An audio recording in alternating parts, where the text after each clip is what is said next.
50 വയസ്സ് കഴിഞ്ഞ സ്ത്രീകൾ അവരുടെ ആരോഗ്യത്തിൽ പ്രത്യേകമായിട്ട് എന്തെങ്കിലും സംരക്ഷിക്കേണ്ടതുണ്ടോ? സ്ത്രീകൾ അങ്ങനെയാണ്, നമ്മുടെ അമ്മമാർ അങ്ങനെയാണ്. പലപ്പോഴും ഭർത്താവിൻ്റെ കാര്യത്തിൽ, അല്ലെങ്കിൽ മക്കളുടെ കാര്യത്തിൽ, അല്ലെങ്കിൽ മരുമക്കളുടെ കാര്യത്തിൽ ഒക്കെ ഇങ്ങനെ വ്യാപൃതരായിട്ട് ഇങ്ങനെ നടക്കും. അവരുടെ ആരോഗ്യത്തെക്കുറിച്ച് അവർ മറന്നു പോകുന്നു എന്നുള്ളതാണ് സത്യം. അമ്മമാരോട് എനിക്ക് പറയാനുള്ള ഒരു റിക്വസ്റ്റ് ഇതാണ്. 50 വയസ്സ് കഴിഞ്ഞ സ്ത്രീകൾ അവരുടെ ആരോഗ്യത്തിൽ പ്രത്യേകമായിട്ട് എന്തെങ്കിലും സംരക്ഷിക്കേണ്ടതുണ്ടോ, ശ്രദ്ധിക്കേണ്ടതുണ്ടോ? നമുക്കറിയാം, 50 വയസ്സ് എന്ന് പറയുമ്പോൾ പീരിയഡ്സ് നിൽക്കുന്ന ഒരു സമയമാണ്. ഈസ്ട്രജൻ്റെ ഒരു പ്രൊട്ടക്റ്റീവ് ഇഫക്റ്റ് നാച്ചുറലായിട്ട് സ്ത്രീകൾക്ക് പ്രകൃതി തന്നെ പ്രദാനം ചെയ്യുന്നുണ്ട്. അതുകൊണ്ട് തന്നെ നിങ്ങൾ ശ്രദ്ധിച്ചാൽ അറിയാം, ഹാർട്ട് അറ്റാക്ക്, സ്ട്രോക്ക് പോലുള്ള കാര്യങ്ങളൊക്കെ ഒരു 45-50 വയസ്സ് വരെയും സ്ത്രീകളിൽ കുറവായിരിക്കും പുരുഷന്മാരെ അപേക്ഷിച്ച്. എന്നാൽ 50 വയസ്സ് കഴിയുന്നതോടുകൂടി ഈസ്ട്രജൻ്റെ ഈ ഒരു പ്രൊട്ടക്റ്റീവ് ഇഫക്റ്റ് സ്ത്രീകൾക്ക് നഷ്ടമാവുകയാണ്. മെനോപോസ് ആരംഭിക്കുന്നതോടുകൂടി. മെനോപോസ് എന്ന് പറയുന്നതിനാൽ പീരിയഡ്സ് നിൽക്കുന്ന ഒരു സമയം. ചിലപ്പോൾ അത് ഇറഗുലറായിട്ട് വന്ന് ഒരു മാസം കണ്ടില്ല എന്ന് വരും, 2 മാസമാകും, 3 മാസമാകും, അങ്ങനെ പതിയെ അതങ്ങ് നിന്നു പോവുകയാണ്. അങ്ങനെ വരുമ്പോൾ പലതരത്തിലുള്ള മെറ്റബോളിക് ഡിസീസസും, ഡയബറ്റീസ്, ഹൈപ്പർ ടെൻഷൻ, തൈറോയിഡിൻ്റെ പ്രശ്നങ്ങൾ, മറ്റ് തരത്തിലുള്ള അസുഖങ്ങൾ, അമിതവണ്ണം, ഓസ്റ്റിയോപോറോസിസ്, എല്ലുകളുടെ ബലം കുറഞ്ഞു പോകുന്ന അവസ്ഥ, ഇതെല്ലാം കൂടി വന്ന് അവർക്ക് മറ്റെന്തെങ്കിലും കോംപ്ലിക്കേഷൻസിലേക്ക് എത്തിപ്പെടാനുള്ള സാധ്യത വളരെ കൂടുതലാണ്. അതുകൊണ്ട് തന്നെ 50 വയസ്സ് പിന്നിടുന്നതോടുകൂടി നമ്മുടെ ഈ പറഞ്ഞ പാരാമീറ്റേഴ്സ് എല്ലാം വളരെ നോർമൽ ലെവലിലാണ് എന്നുള്ളത് സ്ത്രീകൾ കൃത്യമായിട്ടുള്ള ഇടവേളകളിൽ ചെക്ക് ചെയ്ത് ഉറപ്പുവരുത്തേണ്ടതുണ്ട്. പ്രത്യേകിച്ചും അവരുടെ ബ്ലഡ് ഷുഗർ ലെവൽ, BP-യുടെ ലെവൽ, കൊളസ്ട്രോളിൻ്റെ അളവ്, തൈറോയിഡിൻ്റെ TSH, ഫ്രീ T3, T4 ഇതെല്ലാം ഫാസ്റ്റിങ്ങിൽ ചെയ്യുന്നതാണ് ഏറ്റവും ഉത്തമം. അങ്ങനെ ഷുഗറിൽ എന്തെങ്കിലും വേരിയേഷൻ കാണുന്നുണ്ടെങ്കിൽ ഷുഗറിന് 3 മാസത്തെ കൺട്രോൾ ആയിട്ടുള്ള HbA1cയുടെ ലെവൽ നമ്മൾ നോക്കി പരിശോധിച്ച് ഉറപ്പുവരുത്തേണ്ടതുണ്ട്. പലപ്പോഴും ഷുഗറിന് നമ്മൾ മരുന്ന് തുടങ്ങുന്നത് അവർക്ക് HbA1c ഒരു 6-ൽ കൂടുതലാണെങ്കിൽ അത് ഒരു പ്രീ ഡയബറ്റിക് സ്റ്റേജ് ആയിട്ട് നമ്മൾ കണക്കാക്കണം. 5.7-ൽ താഴെയാണ് പ്രമേഹം ഇല്ലാത്ത ഒരാളുടെ നോർമൽ വാല്യൂ. 7-ന് മുകളിലാണെങ്കിൽ തീർച്ചയായിട്ടും അതിന് മരുന്ന് കൂട്ടേണ്ടതായിട്ടോ നമ്മുടെ ഡയറ്റിലും എക്സസൈസിലും കൂടുതൽ ശ്രദ്ധിക്കേണ്ടതായിട്ടും ഉണ്ട്. അപ്പോൾ ഡയറ്റ് നമുക്കെല്ലാവർക്കും അറിയാം, അമിതവണ്ണം ഉണ്ടാക്കുന്ന ഭക്ഷണങ്ങൾ പരമാവധി കുറയ്ക്കുന്നത് തന്നെയാണ് നല്ലത്. അത് ഏറ്റവും പ്രധാനം ഷുഗർ ഉള്ള ഭക്ഷണ സാധനങ്ങൾ, ബേക്കറി സാധനങ്ങൾ, മൈദ അടങ്ങിയിട്ടുള്ള സാധനങ്ങൾ, പിന്നെ അരിയാഹാരങ്ങളാണെങ്കിലും നമ്മൾ കഴിക്കുന്നതിൽ നിന്നും ഒന്ന് പകുതിയാക്കി കുറയ്ക്കാൻ പറ്റുവാണെങ്കിൽ ഏറെ നല്ലത്. പ്ലേറ്റ് മെത്തേഡ് ഫോളോ ചെയ്യുകയാണ് എന്നാണ് നമ്മൾ ഡോക്ടർമാർ സാധാരണ അഡ്വൈസ് ചെയ്യുക. 1/4 carbohydrate, 1/4 protein, 1/4 green leafy vegetables, 1/4 fruits. അപ്പോൾ ഇങ്ങനെയുള്ള പ്ലേറ്റ് മെത്തേഡിലോട്ട് മാറുക.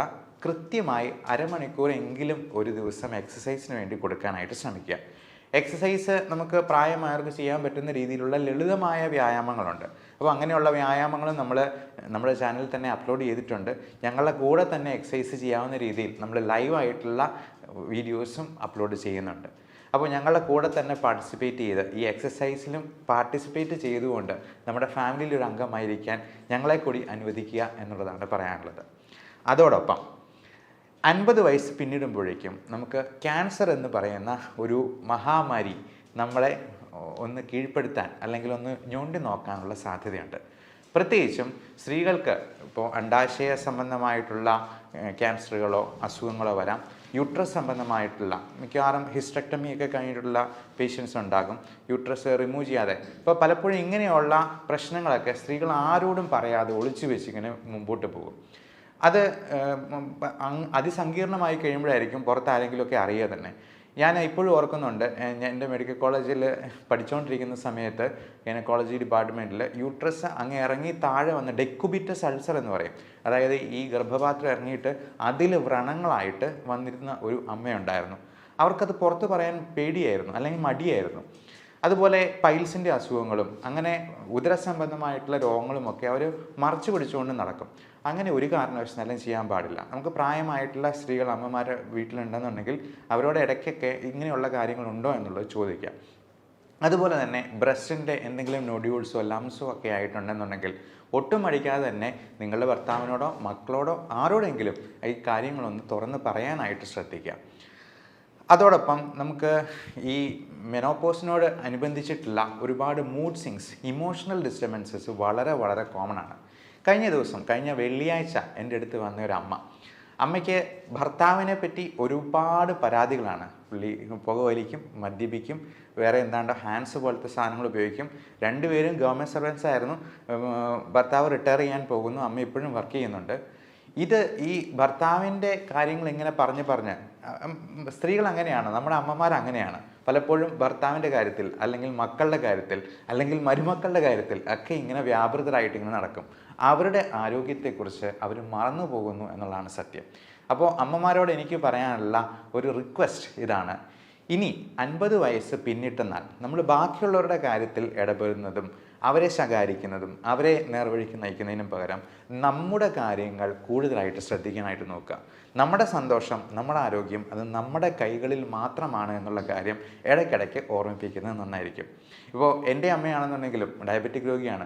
പല കാര്യങ്ങളിലും നമ്മളെ ഇങ്ങനെ അകാരണമായിട്ട് അവരുടെ സ്നേഹം കൂടുതൽ കൊണ്ട് നമ്മളെ ഇങ്ങനെ ഇൻവോൾവ് ആക്കുമ്പോഴത്തേക്കും ഞാൻ തന്നെ ഇടയ്ക്ക് പറയും, ഗ്ലൂക്കോമീറ്റർ വെച്ചിട്ട് ഒന്ന് ഷുഗർ നോക്കി കാണിച്ചുകൊണ്ട് വന്നേ, BP ഇപ്പം തന്നെ ഒന്ന് നോക്കട്ടെ എന്ന് പറയുമ്പോഴത്തേക്കും അന്നേരമാണ് അവരുടെ ആരോഗ്യത്തെപ്പറ്റി അവർ തന്നെ വിചാരിക്കുന്നത് അല്ലെങ്കിൽ ചിന്തിക്കുന്നത് എന്നുള്ളതാണ് സത്യം. അപ്പോൾ ഇത്തരത്തിലുള്ള കാര്യങ്ങളിൽ നമ്മൾ തന്നെ പ്രത്യേക ശ്രദ്ധ പുലർത്തുക. മാത്രമല്ല, നമുക്ക് സന്തോഷമുണ്ടാക്കുന്നത് എന്താണ് എന്നുള്ളത് സ്വയം മനസ്സിനോട് ചോദിച്ചറിഞ്ഞ് ആ കാര്യങ്ങളിൽ വ്യാപൃതരാവാനായിട്ട് പ്രത്യേകം ശ്രദ്ധിക്കുക. ഈ സ്ട്രെസ് മാനേജ്മെൻറ്റ് വളരെ വളരെ വളരെ ഇമ്പോർട്ടൻ്റ് ആയിട്ടുള്ളൊരു കാര്യമാണ്. കാരണം നമ്മുടെ മറ്റു പല അസുഖങ്ങളും ഈ പറയുന്ന സൈക്കോളജിക്കലായിട്ടുള്ള പ്രോബ്ലംസിൽ നിന്ന് വരാം. നമ്മുടെ ഈ സ്ട്രെസ് ഹോർമോൺസ് റിലീസ് ആകുമ്പോൾ തന്നെ നമ്മുടെ ഹൃദയത്തിൻ്റെ ആരോഗ്യത്തെയും ശ്വാസകോശത്തിൻ്റെ ആരോഗ്യത്തെയും, ശ്വാസകോശം നന്നായിട്ട് ഫങ്ഷൻ ചെയ്താലേ നമ്മുടെ ബ്ലഡിൽ ആവശ്യത്തിന് ഓക്സിജൻ ഉണ്ടാകത്തുള്ളൂ. എന്നാലേ അത് ഹൃദയം പമ്പ് ചെയ്ത് എല്ലാ കോശങ്ങളിലേക്കും എത്തിക്കത്തുള്ളൂ. അതുപോലെ തലച്ചോറിൻ്റെ ആരോഗ്യത്തെയും എല്ലാം ബാധിക്കും. ഞാൻ കഴിഞ്ഞ ദിവസം വന്ന ആ അമ്മയുടെ കാര്യത്തിൽ അമ്മയ്ക്ക് ഉറക്കമില്ലാണ്ട് പോയിരിക്കുകയാണ്. എന്നാൽ ഇതിന് ഒരു ട്രീറ്റ്മെൻറ്റ് എടുക്കാനായിട്ട് അമ്മയ്ക്ക് തന്നെ മടിയാണ്. എന്നിട്ട് അമ്മയുടെ ആങ്ങളയുടെ പേരിലാണ് എനിക്ക് ഫയൽ എടുത്തുകൊണ്ട് വന്നതാണ് എന്നുള്ളതാണ് ഏറ്റവും രസകരമായിട്ടുള്ള കാര്യം. അപ്പോൾ ഈ ആങ്ങള നിർബന്ധിച്ച് പറഞ്ഞാണ് എൻ്റെ അടുത്തേക്ക് കൂട്ടിക്കൊണ്ട് വന്നത്. അപ്പോൾ അമ്മയോട് ഞാൻ ഒരു അരമണിക്കൂറോളം, ഒത്തിരി ദൂരത്തുനിന്ന് വന്നതാണ്, നമുക്ക് ഒരുപാട് ദൂരത്തുനിന്ന് 3-4 മണിക്കൂറൊക്കെ ട്രാവൽ ചെയ്ത് വരുന്ന പേഷ്യൻസ് ഉണ്ട്. അപ്പം നമ്മൾ അരമണിക്കൂറെങ്കിലും അവരോട് സംസാരിക്കാനായിട്ട് സമയം കണ്ടെത്താറുണ്ട്, എത്ര തിരക്കുണ്ടെങ്കിലും. അപ്പോൾ അങ്ങനെ ഈ അമ്മയോട് സംസാരിച്ചപ്പോഴാണ് ഈ പറഞ്ഞ കാര്യങ്ങളെല്ലാം. എന്നിട്ട് ഇത് പറഞ്ഞു വരുമ്പോഴത്തേക്കും അപ്പം ഞാൻ ചോദിച്ചു, എന്തായാലും ഈ ഭർത്താവിന് ഒരുപാട് പ്രശ്നങ്ങളുണ്ട്. ഒന്ന് അറ്റാക്ക് കഴിഞ്ഞിട്ടുള്ളതാണ്, അദ്ദേഹത്തിൻ്റെ പമ്പിങ് വളരെ കുറവാണ്, കിഡ്നിയുടെ ക്രിയാറ്റിനിൻ്റെ അളവ് കൂടി വരുന്നുണ്ട്. അപ്പോൾ ഞാൻ അമ്മയോട് പറഞ്ഞു, എന്തായിരുന്നാലും ഭർത്താവിന് ഒരു ദിവസം മരണം സംഭവിക്കും, അമ്മയ്ക്കും മരണം സംഭവിക്കും. ഈ പറഞ്ഞ പരാതികളെല്ലാം ഉന്നയിച്ചിട്ട് അവസാനം അമ്മയ്ക്കായിരിക്കും ആദ്യം അസുഖം വന്ന് മരണം സംഭവിക്കും. നമുക്ക് പറയാൻ പറ്റില്ല. നമ്മുടെ കാര്യത്തിൽ നമ്മൾ ശ്രദ്ധ പുലർത്തിയില്ലെങ്കിൽ നമ്മുടെ ആരോഗ്യം നഷ്ടമാവുന്നത് നമ്മൾ പോലും അറിയില്ല എന്നുള്ളതാണ്. അപ്പോൾ അമ്മയോട് പറഞ്ഞത് ഇപ്പോഴത്തേക്കും പറഞ്ഞു, എൻ്റെ ജീവിതം പോയി വന്നെങ്കിൽ പോയിക്കോട്ടെ, കുഴപ്പമില്ല എന്നുള്ളതാണ്. പക്ഷേ നമ്മുടെ ജീവിതം പോയി കഴിഞ്ഞിട്ടുണ്ടെങ്കിൽ നഷ്ടം നമുക്ക് തന്നെയാണ്. മാത്രമല്ല, നമ്മൾ വീണ് പോയി കിടന്നു കഴിഞ്ഞിട്ടുണ്ടെങ്കിൽ നമ്മുടെ മക്കൾക്കാണ് കൂടുതൽ ബുദ്ധിമുട്ടുണ്ടാവുക എന്നുള്ള കാര്യം ഇടയ്ക്കിടയ്ക്ക് സ്വയം ഓർമ്മിപ്പിക്കാനായിട്ട് പ്രായമായിട്ടുള്ള അമ്മമാർ പ്രത്യേകം ശ്രദ്ധിക്കുക എന്നുള്ളതാണ് പറയാനുള്ളത്. പിന്നെ ഇത്തരത്തിലുള്ള അസുഖങ്ങൾ വരുമ്പോൾ നമ്മൾ ഒരു കാരണവശാലും യാതൊരു സ്റ്റിഗ്മയും വെച്ച് പുലർത്താതെ അതിന് വേണ്ട ട്രീറ്റ്മെൻറ്റ് എടുക്കാനായിട്ട് ഡോക്ടറിനെ സമീപിക്കുക, അല്ലെങ്കിൽ അതിന് വേണ്ട എക്സ്പെർട്ടിനെ സമീപിക്കുക. ഈ അമ്മയോട് സംസാരിക്കുമ്പോൾ തന്നെ അമ്മയുടെ കണ്ണ് നിറഞ്ഞൊഴുകുക, കരയുക.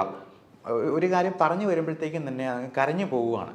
അപ്പം അത് ഭയങ്കര ഒരു ഡിപ്രഷൻ, ആങ്സൈറ്റി ഡിസോർഡറിലോട്ട് അത് മാറിയ ഒരവസ്ഥയായിരുന്നു നമ്മൾ കണ്ടത്. അതിനൊക്കെ നമ്മൾ ചെറിയൊരു മരുന്ന് കൊടുക്കുമ്പോഴത്തേക്കും തന്നെ അതിനകത്ത് ഒത്തിരി വ്യത്യാസം വരും. കാരണം ഈ ഉറക്കമില്ലാണ്ട് പോകുന്ന അവസ്ഥ തന്നെ എത്ര ഭീകരമായിരിക്കും. ചിലർക്ക് ഉറക്കം കൂടുതലായിരിക്കും, നേരെ തിരിച്ചായിരിക്കും. അപ്പോൾ നമ്മുടെ ഹാപ്പി ഹോർമോൺസ് ആയിട്ടുള്ള എൻഡോർഫിൻസ്, സൈറ്റോകിൻസ്, ഓക്സിറ്റോസിൻ, സെറോട്ടോണിൻ, ഡോപ്പമൈൻ തുടങ്ങിയ ഈ 5 ഹോർമോണിൻ്റെ ലെവലിൽ ഒരുപാട് വ്യത്യാസങ്ങൾ വരുന്നുണ്ട്. ബയോകെമിക്കൽ വേരിയേഷൻസ് നമ്മളതിനെ മെഡിക്കൽ സയൻസിൽ പറയാറുണ്ട്. അപ്പോൾ ഈ വേരിയേഷൻസ് കറക്റ്റ് ചെയ്യാനായിട്ട് നമുക്കതിന് വേണ്ട കാര്യങ്ങളൊക്കെ ചെയ്യണം, അല്ലെങ്കിൽ അതൊരിക്കലും കറക്റ്റ് ചെയ്യാം. ഇപ്പോൾ സോഡിയോ പൊട്ടാസിയോ കുറഞ്ഞു കഴിയുമ്പോഴത്തേക്കും നമ്മൾ ആ സോഡിയം കൊടുക്കുക എന്നുള്ളതാണ് ഏറ്റവും അത്യാവശ്യമായിട്ട് ചെയ്യേണ്ടത്. അല്ല പൊട്ടാസ്യം കൂടിപ്പോയെന്നാൽ ആ പൊട്ടാസ്യത്തെ കുറയ്ക്കാനുള്ള കാര്യങ്ങളാണ് നമ്മൾ കൊടുക്കുക. അപ്പോൾ പൊട്ടാസ്യം കുറയ്ക്കാനായിട്ട് ഒരുപാട് മാർഗ്ഗങ്ങളുണ്ട്. അസ്താലിൻ നെബുലൈസേഷൻ പോലും നമ്മൾ കൊടുക്കാറുണ്ട്. ഇൻസുലിൻ ഇൻഡെക്സ്ട്രോസ്, അത് ഈ ഹൈപ്പർ കലീമിയ പ്രോട്ടോക്കോൾ എന്ന് പറഞ്ഞാൽ ഞങ്ങൾക്ക് ക്രിട്ടിക്കൽ കെയറിൽ പ്രത്യേകമായിട്ടൊരു പ്രോട്ടോക്കോൾ തന്നെയുണ്ട്. അപ്പോൾ പൊട്ടാസ്യം ഒരു 5-6 ഒക്കെ ആയിട്ട് 6ന് മുകളിലായി കഴിയുമ്പോഴത്തേക്കും പേഷ്യൻറ്റിന് ഒരുപാട് പ്രശ്നങ്ങൾ വരും. അപ്പോൾ ഇങ്ങനെയുള്ള വേരിയേഷൻസ് കറക്റ്റ് ചെയ്താൽ മാത്രമേ ഈ അസുഖങ്ങൾ പരിഹരിക്കപ്പെടത്തുള്ളൂ. അതിന് ഒരു മതപുരോഹിതൻ്റെ അടുത്ത് പോയി ഉപദേശിപ്പിച്ചെന്നാലൊന്നും നേരെ ആകില്ല എന്നുള്ള കാര്യം പ്രത്യേകം. ഉപദേശം നടന്നോട്ടെ, കുഴപ്പമില്ല. നമ്മുടെ പ്രാർത്ഥന എന്ന് പറയുന്നത് നമുക്ക് കൺസ്ട്രക്റ്റീവായിട്ട് ഉപയോഗപ്പെടണം. പലപ്പോഴും ഈ സ്ത്രീകളായിരിക്കും കൂടുതലും ഈ മത പുരോഹിതരുടെ അടുത്തോ അല്ലെങ്കിൽ പള്ളികളിലോ അമ്പലങ്ങളിലോ ഒക്കെ ഇങ്ങനെ കയറി ഇറങ്ങുന്നത്. അതിന് കാരണം അവരൊരു കാരണമുണ്ടാക്കി പുറത്ത് ചാടുകയാണെന്നാണ് നമുക്ക് തോന്നിയിട്ടുള്ളത്. അപ്പോൾ അങ്ങനെ വരുമ്പോഴത്തേക്കും ഇതുപോലത്തെ പല ചൂഷണങ്ങൾക്ക് പോലും ഇവർ വിധേയരാവാനുള്ള സാധ്യത കൂടുതലാണ്. പകരം ഇതിന് എക്സ്പേർട്ടായിട്ടുള്ളൊരു ഹെൽപ്പ് സ്വീകരിക്കുകയും ആവശ്യമെങ്കിൽ അതിന് ട്രീറ്റ്മെൻറ്റ് എടുക്കുകയും ചെയ്യുക എന്നുള്ളതാണ്. നമ്മുടെ ഈ സോഷ്യൽ സ്റ്റിഗ്മ നമ്മുടെ നാട്ടിൽ മാത്രമേ ഇത്രയധികം ഉള്ളൂ. അതിനെ ഈ നമ്മൾ ചരട് ജപിച്ച് കെട്ടിയത് കൊണ്ടോ ഒന്നും ഒരു കാര്യവുമില്ല എന്നുള്ളതാണ്. നമുക്ക് ഇപ്പോൾ പ്രാർത്ഥനയാണെങ്കിലും നമ്മൾ എക്സസൈസ് ചെയ്യുന്നത് ദൈവത്തെ പ്രതി ചെയ്യുന്നാൽ, നമ്മൾ നല്ല ഒരു നോമ്പ് നോൽക്കുന്നത് അല്ലെങ്കിൽ നമ്മളൊരു ഫാസ്റ്റിംഗ് എടുക്കുന്നത് ദൈവത്തെ പ്രതി ചെയ്യുന്നാൽ അത് നമ്മുടെ ആരോഗ്യത്തിന് ഗുണകരമാണ്. ആ രീതിയിൽ നമ്മുടെ മതത്തെയും വിശ്വാസത്തെയും മോഡിഫൈ ചെയ്യാനായിട്ടും പ്രത്യേകം ശ്രദ്ധിക്കുക. എല്ലാവരും ഈ കാര്യത്തിൽ പ്രത്യേകമായിട്ട് നമ്മുടെ അമ്മമാരെ ഓർമ്മിപ്പിക്കുകയും ഈ തരത്തിലുള്ള വീഡിയോ അല്ലെങ്കിൽ ഇൻഫോർമേഷൻ അവർക്ക് പാസ് ഓൺ ചെയ്യുകയും ചെയ്യാനെങ്കിലും ശ്രദ്ധിക്കുക. എല്ലാവർക്കും നല്ല ആരോഗ്യം ആശംസിക്കുന്നു. Thank you.